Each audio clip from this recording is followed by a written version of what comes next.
What's going on, guys? Kulprit here, and today we're going to take a focused look at Domination in the Battlefield 4 beta. I wanted to talk about this because I've been hearing a lot of kind of feedback from people, Twitter and Facebook and things, that there's a lot of frustration going on with Domination, specifically with the guys camping the roof and things like that. So we have come up with some core kind of concepts, myself personally and some of the double 8 guys who I've been playing extensively with, on how to combat that and how to consistently win matches. Now, as I sit right now, I have about 20 hours into the beta. At least 19 of those are in Domination. I couldn't tell you exactly how many matches I've played, but you know, each match is about 10 minutes or so that's a lot of matches, and I'm winning consistently 70% or more of my matches. So yes, I have the benefit of some really phenomenal people joining on me via Battlelog and getting into my squad, but it does balance out because some of those guys do, unfortunately, the team's full, what have you, bounce to the enemy team. We go against some pretty good studs too as well. This has also, I should note, not been in comms. I haven't been able to get on TeamSpeak yet. I've had my little dude running around. So I've just been playing quietly, and we just kind of know each other. We've played with each other enough, and we know the basic tactics. We kind of, play off each other's moves, and it works really well. That is why I enjoy Domination. Squad-based combat, you're one of, in this case, 32, which I thought it wasn't going to be that high. It's a little peculiar why it is. I don't understand that. But anyway, you can have more of an effect on the match as a single individual, and certainly as a 5-man squad, than you could in a 64-man mode like Conquest or Rush, or or anything, even a lesser mode like Obliteration. So that is what I was looking forward to in Domination, and that's what we're getting. Yes, it is fast-paced, high action, a bit chaotic. Spawn suck. There's no sugarcoating that. Again, one of the ways you're going to have to kind of cope with that is just spawning on your friends and basically watching your 6 at all times, because the enemy literally can spawn behind you at any time. So what are some of these concepts that we have kind of formulated to help us win?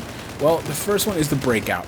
I cannot stress this enough. Don't dilly-dally with your equipment. Don't worry about your loadouts. You can fix them. I'd rather you fix them in the middle of the match than in the beginning.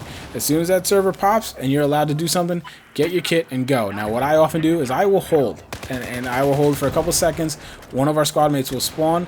Maybe if he's not in a very good spawn point, we will hold and let another one randomly spawn, hoping to get a better position towards B. But typically that first guy will spawn, and then the rest of us will spawn on him. We are now a group, and we beeline it to the B flag.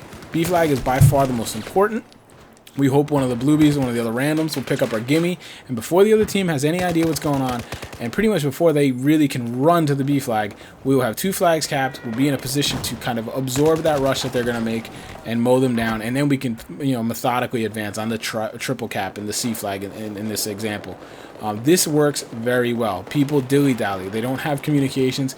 Even if someone is beelining for B, even if they are moving as quickly as they can, even if somebody's going up on the roof to try and be a cheese ball and just shoot down on you, he typically can't get there fast enough with the capture speeds you can take these flags to get you.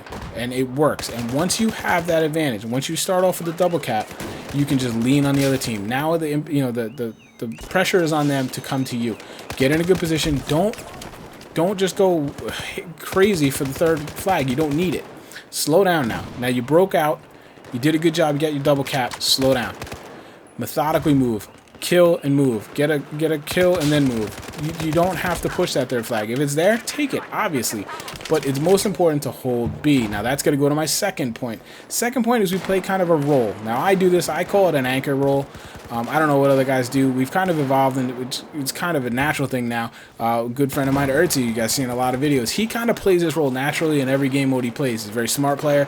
Moves from cover to cover, doesn't really put himself into too much danger very often. He's the perfect guy to have in your squad because you can spawn on him without checking almost any time and know he's going to pretty much be in a safe position for you to spawn in on him. It's great. I love having him in my squad. The opposite of that is me. Don't spawn on me, because usually I got my ass hanging out and you're going to die with me, and we're going to just be laying on the pavement because I'm pushing the envelope. I'm always trying to see what I can get away with. I'm going to tone that down once launch gets here, but right now, stats don't save, nothing saves, things are going to change. I want to see what I can get away with, how far I can push some certain engagements and guns and things like that. But yeah, if you have a friend like that plays very smart, more cover, he is the natural for this type of role, and his #1 job, to stay alive. Get around, in this case, in Domination, 3 flag Domination, get around the B flag. If we're advancing, we have the A flag, we have the B flag. Have him, I like to play with a support role, because you can reach out, put bullets down range, and you often have enough ammo to withstand that rush you might get as the last guy. There's nothing worse than when you're the last man up and you're trying to stay alive, and you're getting rushed by 2 or 3 enemies, you just run out of ammo and die. Support isn't going to have that problem. He might be able to actually get in a good defensive position, which he should be in, and take down that 2 or 3 man rush, and then your squad can spawn on you, and you can continue to apply the pressure now into the vacated area of where those enemies were. Basically, the guy should stay back a little bit. Don't be at the front lines. Support with some long-range fire suppression if he can. If they're advancing on C, he should be in the area of B.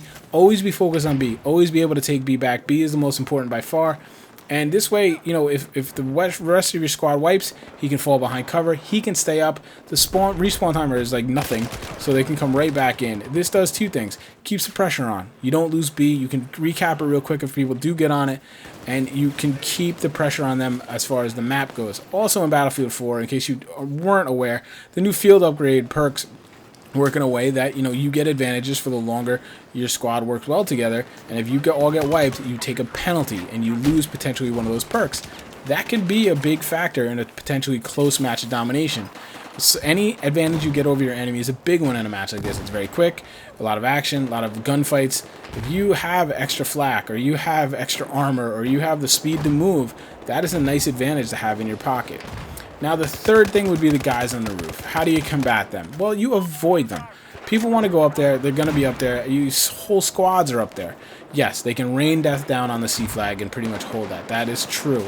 There's really not much you can do about that. You can take it. You have to be a little smarter. But, you know, so, hey, focus on taking A. They cannot touch you on A. Lock down A. That's your flag. Own it. Now, B is going to be a little trickier. Again, if you're using the anchor roll, have that guy with the LMG kind of stay back. Watch the roof line, keep their heads down, and then you guys with a team of 2 or 3, maybe 4 if you can do it, cap that B flag real quick. You know, the speed to cap it will be so quick, and get the heck out of there, because now B being so open is now a detriment for them. They actually have to advance on it, try and take it back. You guys should be in position to take them down. So there's just a quick little couple thoughts. I'm not going to dive too deep because a lot of things may change, but those are just some core concepts that I'm finding help me win those domination maps. I'm enjoying it. Still a lot of chaos with the spawns and things. You just got to deal with it. You got to have your head on a swivel, watching your 6. That's why good competent squad mates really, really help. And other than that, guys, let me know what you think. Are you having fun with domination? What are your frustrations? I have a feeling I already know what they are. What are some of the tactics you use that are tried and true, help you win the match? I'd love to hear them. And if I get enough of good ones, I will make another video to get those and share those out with you guys. Like always, guys, thanks so much for watching. I really do appreciate it. Hope you're having fun with the beta. I am. Look forward to many more videos like this in the future. Take care, guys. I'll talk to you soon.